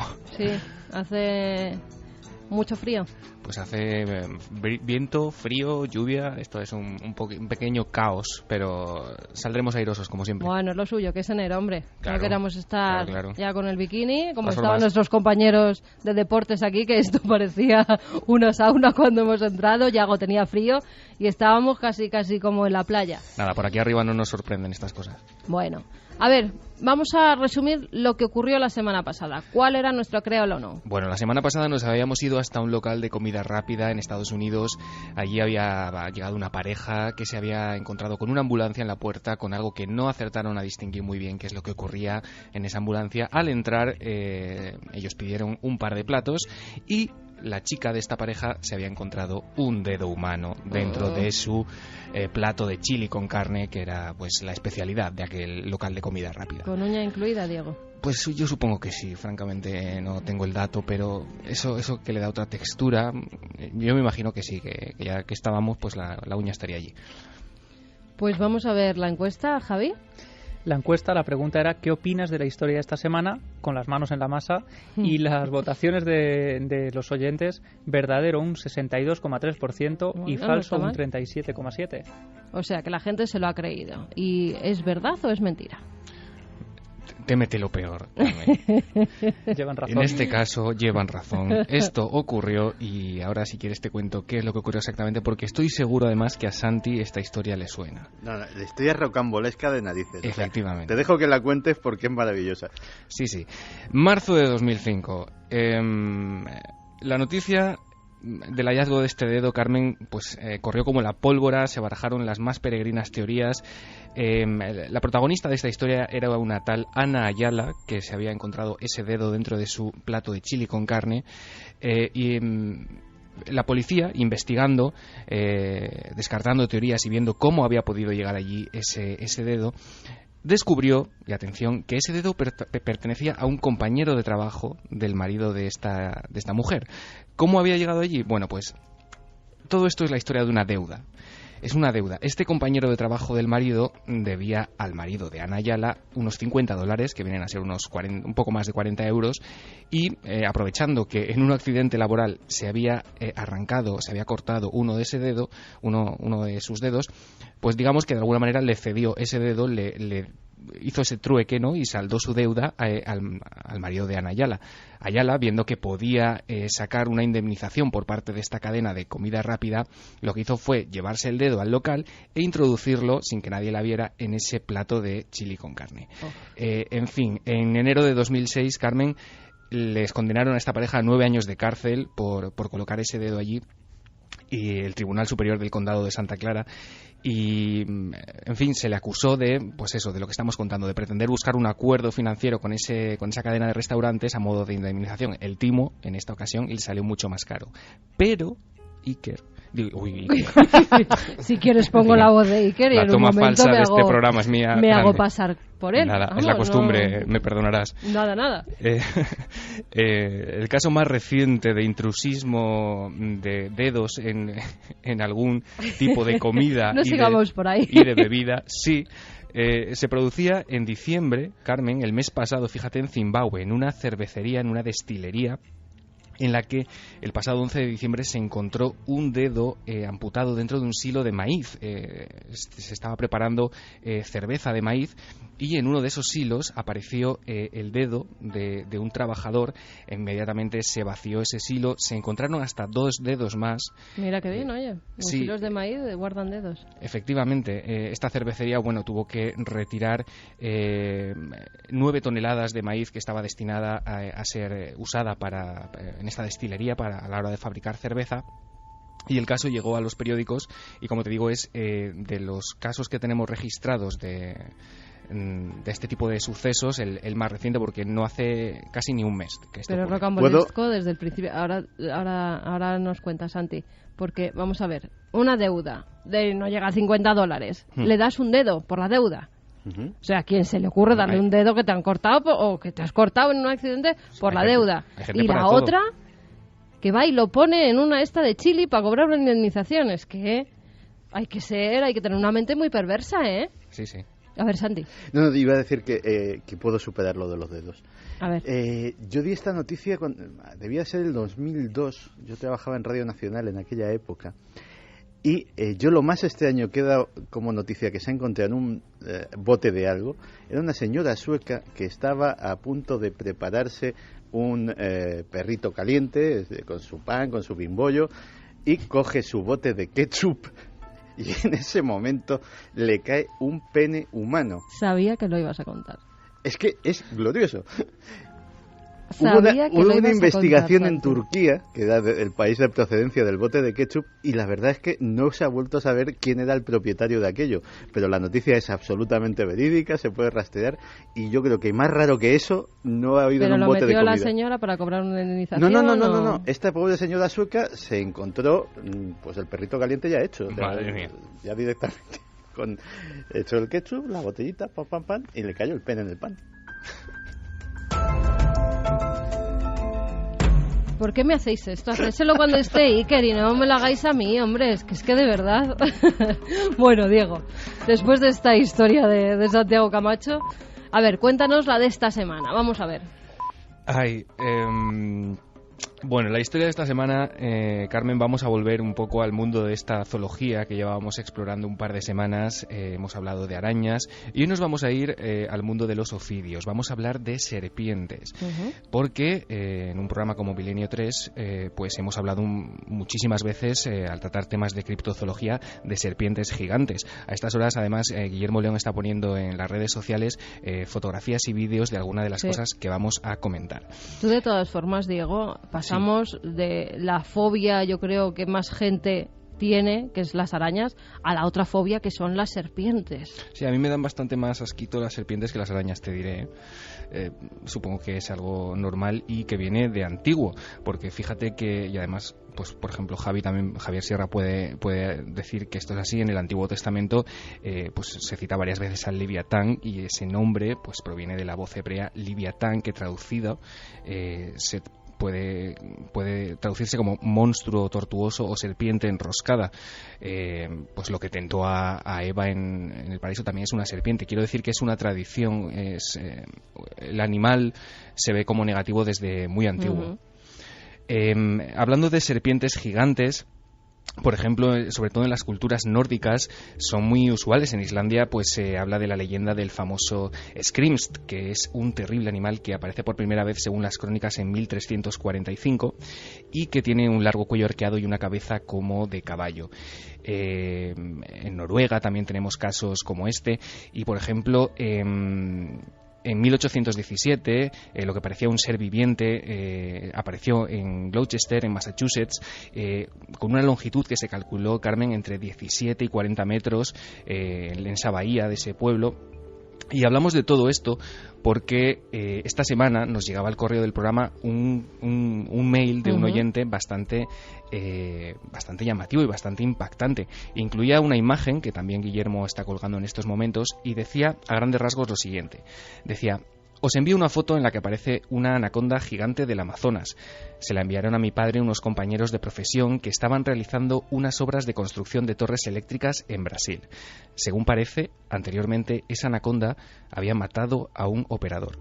No tengo muy claras las dimensiones. Según le comentaron a mi padre, la midieron y alcanzaba casi 20 metros, aunque yo creo que exageraban. En todo caso, no deja de ser un tamaño descomunal, no solo en longitud, sino también en grosor. Pues bien... Bueno, digo, para aquella gente que no tenga internet en este momento y no pueda ver la fotografía, sí. Es una excavadora, efectivamente, de grandes dimensiones, con una de las palas que está elevada. Exacto. Hay dos operarios que están manejándola y en esa pala, en uno de los dientes, cuelga una serpiente que parece muy grande. Yo la verdad cuando la vi, que es muy grande. Tiene, si no 20 metros, 10 sí. Sí, según nuestro oyente se trata de una anaconda, como digo, encontrada en Brasil y que recuerda por dimensiones pues a monstruos míticos como podrían ser la titanoboa, que, bueno, por suerte para todos los habitantes de la región donde habitaba, que era en la zona más cálida de América del Sur, bueno, pues ya es un animal que está extinto.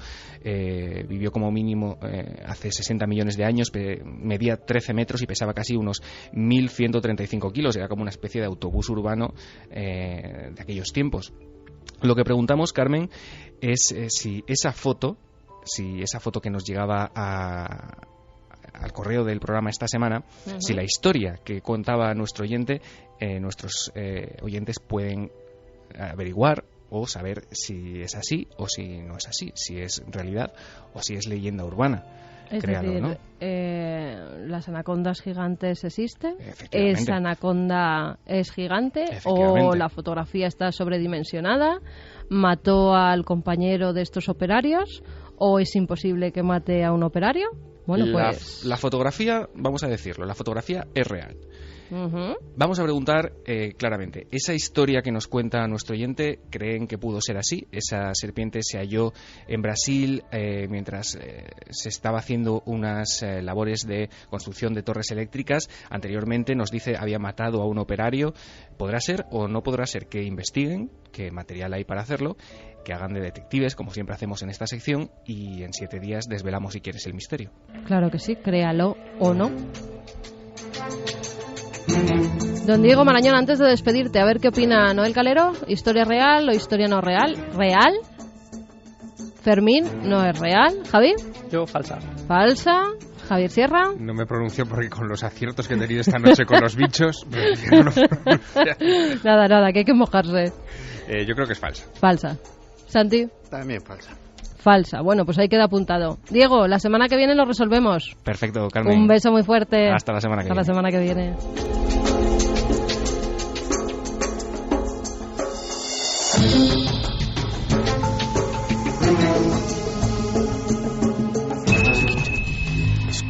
¿Quieres conocer la respuesta? Milenio 3 en la SER.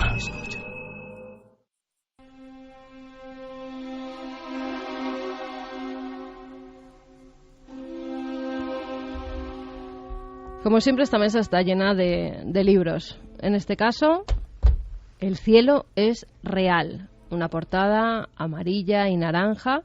Un niño muy sonriente, con un chaleco amarillo, unos pantalones azules, una camisa de manga corta. Y pone la asombrosa historia de un niño de 4 años que visitó el cielo. Javi, ¿tú has podido hablar esta misma semana, con los autores del libro, incluso con el pequeño, que ahora ya tiene 13 años y que vivió esa experiencia? Sí, es un libro que está causando bastante impresión a nivel mundial. Para que te hagas una idea del calado, lleva vendidos 9 millones de ejemplares en todo el mundo. 9 millones de ejemplares. Que es una cantidad importante y sobre todo siendo un libro que habla de estas cosas, ¿no?, a nivel espiritual, y que no se corta un pelo al narrar la experiencia. Parece ser auténtica, o al menos así lo cuenta el padre de este niño en este libro. Y pudimos hablar con ellos este jueves. Yo estuve en un hotel de Madrid, vinieron aquí a presentar el libro El cielo es real, y bueno, pudimos hablar cara a cara con este niño, con el padre. Vamos a ir escuchando algunos fragmentos de esa entrevista a lo largo del programa. Cuéntanos un poco cómo es la historia de este pequeño. Pues mira, esto empieza en el año 2003. En ese momento el pequeño Colton Burpo tiene solo 3 años y 10 meses. Es un momento de la vida de la familia en que lo han pasado francamente mal, porque han venido diversas tragedias juntas, ¿no? Problemas económicos, el padre tiene una serie también de problemas de salud, le diagnostican un cáncer de mama, y posteriormente, al cabo de unos meses, parece ser que los médicos admiten que ha sido una confusión, pero pasan unos meses complicados. Tiene también un accidente con una rodilla que sufre ese accidente y tiene que estar varios días en reposo. Entonces, bueno, en un momento determinado surge a Todd Burpo, el padre de la familia, que es un pastor de la iglesia de Imperial en Nebraska. Le surge un viaje de trabajo, pero él decide convertirlo también en un viaje familiar, en el que toda la familia pues pueda disfrutar un poco de esas ciudades que van a ir visitando por el camino. Respirar, ¿no? Dentro de tanta tragedia, tanto sufrimiento, por lo menos permitirse un viaje para estar todos juntos. Claro. Porque muchas cosas han salido bien, por lo menos ese cáncer, esa enfermedad, no era tal. Claro, él dice además que ese es su pequeño milagro, pero no sabe que su gran milagro estaba a punto de llegar.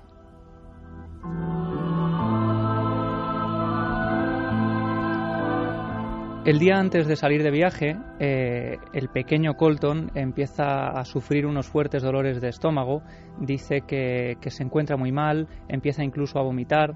Ellos se plantean si hacer el viaje o no, pero a la mañana siguiente Colton se despierta perfectamente y deciden emprender esa pequeña aventura familiar. Lo que ocurre es que cuando llevan varias horas de viaje, Colton empieza otra vez a sufrir esos fuertes dolores de estómago. Poco a poco se van incrementando hasta el punto de que empieza a vomitar casi constantemente. Dicen que vomita cada media hora y llega un momento en el que el niño está sufriendo de tal manera que tienen que llevarlo a un hospital. Llegan al hospital más cercano, allí pasan unos minutos, pasan varias horas y al niño le diagnostican que tiene una simple gastroenteritis, que no hay nada de qué preocuparse y que pueden seguir con su viaje. La familia, un poco sorprendida, ¿no?, porque por ese diagnóstico al final deciden hacer caso a los médicos, continúan con el viaje, pero el niño sigue sin poder soportar esos dolores, ¿no? Pese Además, a la medicación. un niñito de 4 años que está continuamente vomitando y así, pues te alerta bastante, ¿no? Y más durante un viaje. Claro, un viaje en el que pasaban varias horas en carretera, no sabían dónde quedaba el hospital más cercano, así que finalmente deciden hacer un alto en el camino, en un hospital que vuelve a quedarles muy cerca de donde ellos estaban, y en ese sitio los médicos le hacen unas placas al niño para ver, para comprobar que todo está en orden, y sin embargo, cuando el médico, unas horas después, llega con los resultados, la familia se queda hundida por completo, porque en esas radiografías del tórax de Colton aparecen 3 manchas como si los órganos del interior, dice el padre en el libro, hubieran reventado dentro del niño.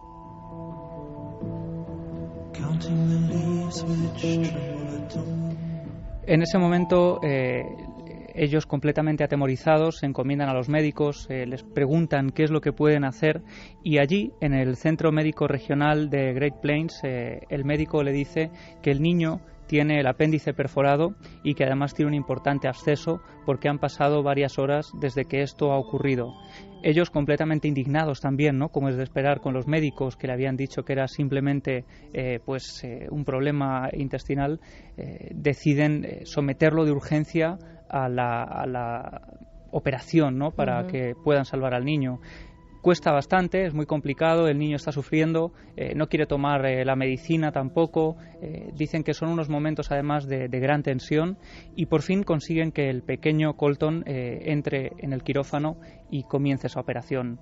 No saben que a partir de ese momento, en esos minutos críticos en los que Colton está dentro del quirófano, van a cambiar completamente su vida y su percepción del mundo.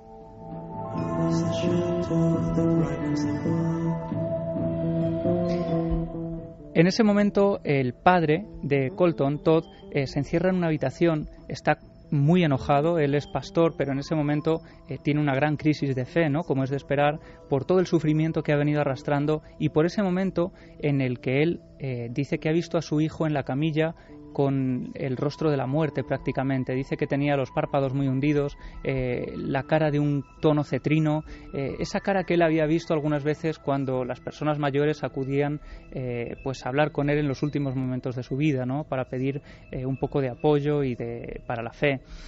Y en ese instante, cuando el niño por fin se recupera, sale airoso de esa operación, no hay ninguna complicación en esos momentos de la cirugía.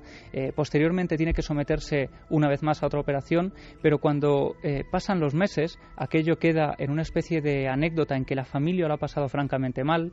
Pasan los meses, cuando el niño está ya completamente recuperado, vuelven a emprender un viaje para ver a la familia de Colton, que está a varios kilómetros en otra población bastante lejana, y cuando pasan por cerca del hospital donde Colton había tenido esa experiencia con los médicos, le preguntan en tono jocoso si quiere volver al hospital para ver a los médicos que lo habían tratado.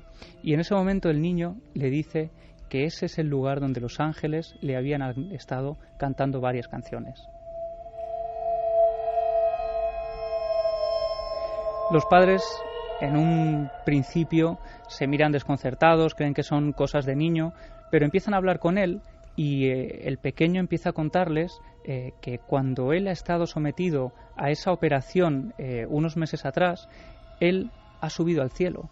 Dice que su espíritu o algo abandonó su cuerpo y empieza a describir lo que en las experiencias cercanas a la muerte hemos escuchado tantísimas veces, ¿no? Con la diferencia de que en este caso es un niño de 3 años, casi 4 años, que no ha sido condicionado por este tipo de historias y que describe prácticamente paso a paso todos esos pasos, valga la redundancia, de una ECM, como por ejemplo verse a sí mismo mientras los médicos lo están operando. Durante la primera operación, cuando pude ver el cielo, al mirar hacia abajo pude ver a mi padre rezando en una habitación y a mi madre en otra habitación hablando por teléfono y también rezando. Incluso me vi a mí mismo siendo operado.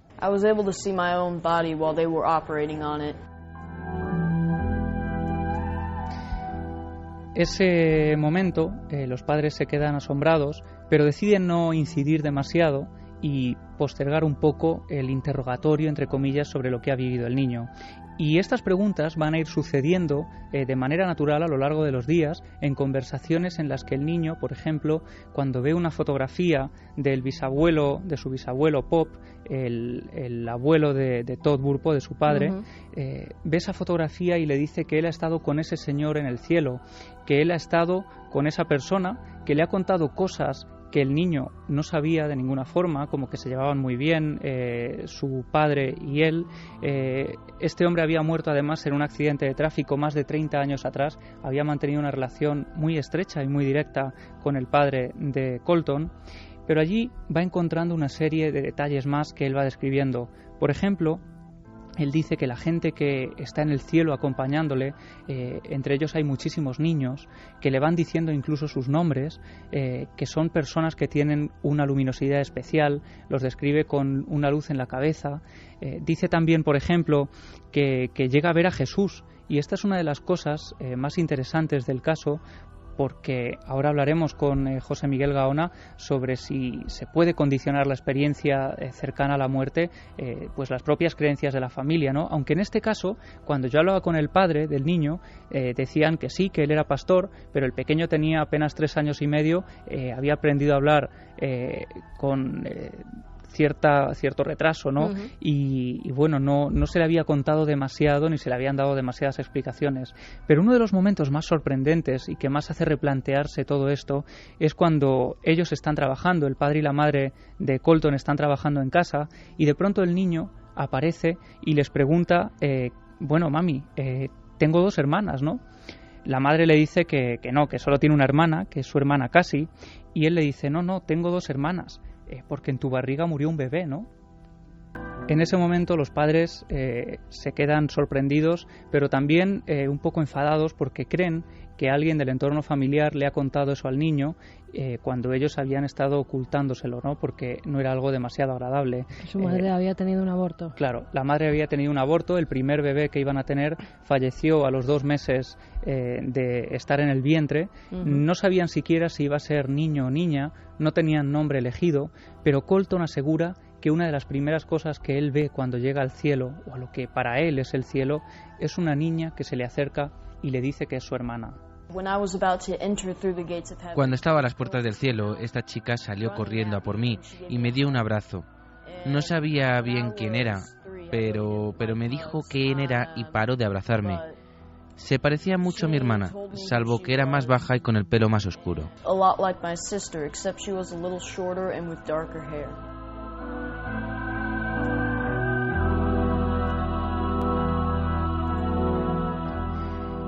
Y finalmente, a lo largo de varios días, como decíamos, y a través de diferentes comentarios, el niño va describiendo una serie de escenas que para él pertenecen al cielo, ¿no? Describe, como decíamos, a Jesús, dice que Jesús tiene rotuladores en las manos y en los pies.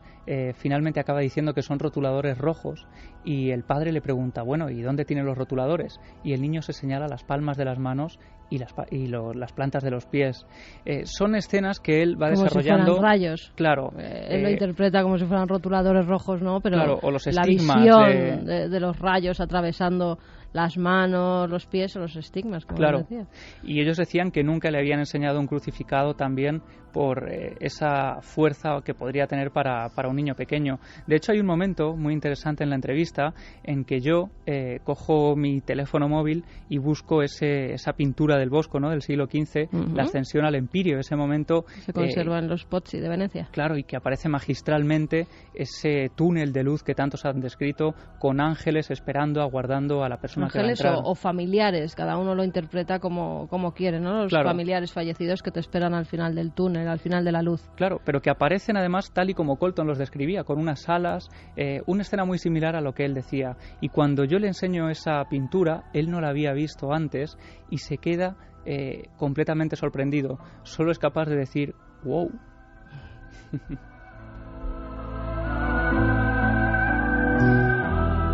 Y finalmente, bueno, esta experiencia del pequeño Colton tiene muchos detalles, ¿no? Pequeños, grandes detalles, como por ejemplo que al cabo de unos meses de sufrir esa experiencia, él dice que va a cruzar la carretera corriendo. Hay un coche que está a punto de atropellarlo, el padre lo regaña, ¿no?, porque le dice que ha estado a punto de poner su vida en peligro. Y él se alegra porque afirmaba que así podría haber tenido otra oportunidad de visitar ese lugar en el que tan bien se había sentido durante esos 3 minutos que él había estado. Bueno, ¿y cómo se interpreta esto desde el punto de vista de un médico que además acaba de escribir un libro sobre experiencias cercanas a la muerte? ¿Con quién hemos hablado? ¿Con el doctor Gaona? Sí, hemos hablado con el doctor Gaona, que ha escrito ese libro, ¿no?, fantástico, Al otro lado del túnel, para ver también si las creencias de la familia pueden influenciar de alguna forma a la propia experiencia cercana a la muerte. Y esto es lo que nos ha dicho José Miguel. Hombre, realmente cuando hay una experiencia cercana a la muerte, nuestros factores culturales influyen, pueden haber influido en la propia experiencia o quizá incluso aún más todavía en la explicación, en la recuperación en un momento dado de los factores, ¿no?, una vez ya pasada la experiencia. En definitiva, lo que cuenta es una ECM con todas las características. Lo que se suele vivir en un momento determinado es la aparición de seres de luz, de personajes que pueden flotar y que evidentemente a posteriori y según nuestra educación, según nuestro entorno cultural, pues son traducidos, por así decirlo, cuando ya la persona ha vuelto y lo verbaliza, como ángeles. El ser de luz se convierte en Mohammed o en Jesucristo o en Buda, etcétera, etcétera. Javier Sierra sentía. Es una de estas experiencias cercanas a la muerte del libro, ¿no?, de las clásicas. Sí, el caso además es bastante también de libro, es decir, el niño tiene una experiencia cercana a la muerte, esto ocurre en el seno de una familia religiosa con un predicador y el entorno familiar utiliza esta experiencia para hacer propaganda religiosa, porque el libro tiene una carga en ese sentido propagandística muy fuerte, ¿no?, muy que cala efectivamente en la mentalidad norteamericana. Este libro ha estado durante semanas el número 1 de los más vendidos de no ficción en el New York Times, es decir, que haya sido, en fin, de un impacto tremendo. 9 millones de libros vendidos es una burrada. Es una barbaridad, sí. Pero fíjate, hay una cosa, ellos se excusan en que con 4 años una criatura pues que además ha tenido retraso a la hora de hablar, es muy improbable que haya sido consciente de determinados iconos o elementos que hayan podido influir su experiencia. Nada más lejos de la realidad. Es decir, un niño con 4 años es consciente de todo. Es consciente perfectamente, aunque tarde un poco en hablar, eso no quiere decir que tenga un retraso en la comprensión, ni muchísimo menos. Y es más, en casa de un predicador es muy improbable que no haya visto un crucifijo, una estampa, en fin, algún incluso tipo de... que le hayan llevado al templo y haya visto como su padre está pues dando los sermones, llorando y... Efectivamente. Son como esponjas, además, los niños en ese tramo de edad. Es más, el incidente de la hermana también tiene una explicación. Es decir, es también poco probable que en un entorno de ese estilo el niño no haya podido escuchar al matrimonio haciendo un comentario sobre este asunto que no estaba dirigido a él, indudablemente, porque para eso los adultos se cuidan, obviamente, de proteger el entorno de sus hijos, pero que él pudo haber captado y pudo haber interpretado a su manera. Es decir, que esas cosas no son tan tan estancas como ellos en su relato, al final muy simplificado, muy para el gran público, nos han hecho creer. Claro, pero también ese niño, cuando le están operando, si no recuerdo mal, vive escenas de la gente que había, lo que estaban haciendo. Como en toda experiencia cercana a la muerte. Por eso, o en casi que hay cosas que sí que pueden estar influidas por el entorno familiar, pero otras que dices, bueno, ¿y esto cómo lo podía saber el pequeño? Hay detalles sorprendentes, claro. Él dice que el padre, por ejemplo, está rezando en una habitación muy pequeña y describe cómo es la habitación, o que la madre está hablando por teléfono constantemente, muy nerviosa y muy enfadada, y que también se puso a rezar. Y parece ser que corresponde a la perfección con las cosas que estaban haciendo los padres en esos momentos. Sin duda, sí, eso no es de extrañar, es decir, eso es lo que ocurre en una enorme cantidad de casos de experiencias cercanas a la muerte. Otra cosa es que de repente él hable de que se sienta en el regazo de Jesús, que ve el salón del trono de Dios, es decir, da una serie de imágenes que son muy, muy arquetípicas, que parecen muy condicionadas, ¿no? por la experiencia religiosa del entorno. Para un niño pequeño de 4 años, lo normal, si no vives en un entorno tan religioso, no es que describas esas cosas. Y hablar en esos términos, es decir, a mí me sorprende mucho la terminología, ¿no? Que pongamos en boca de un niño de 4 años que ha visto el salón del trono de Dios, me sorprende También mucho. Esa es la interpretación, yo creo, un poco del padre, ¿no? Que es el que escribe el libro y el que de cierta forma pues da la interpretación de lo que ha vivido y ha visto su hijo, pero algo tiene que haber. Sí que es cierto, cuando desde niños pequeños hasta neurocientíficos, publicaba Newsweek, si no recuerdo mal, toda la portada del cielo existe. Algo tiene que haber cuando gente completamente descreída, gente de ciencia, aseguran que han estado en el cielo y que han visto lo que han visto. Y en todos los contextos culturales del planeta, es decir, hay casuística de experiencias cercanas a la muerte ya inventariada y estudiada, tanto en la India como en países musulmanes, en países de credos completamente distintos al cristiano, que, como antes comentabais, describen esencialmente la misma historia, pero le ponen etiquetas distintas.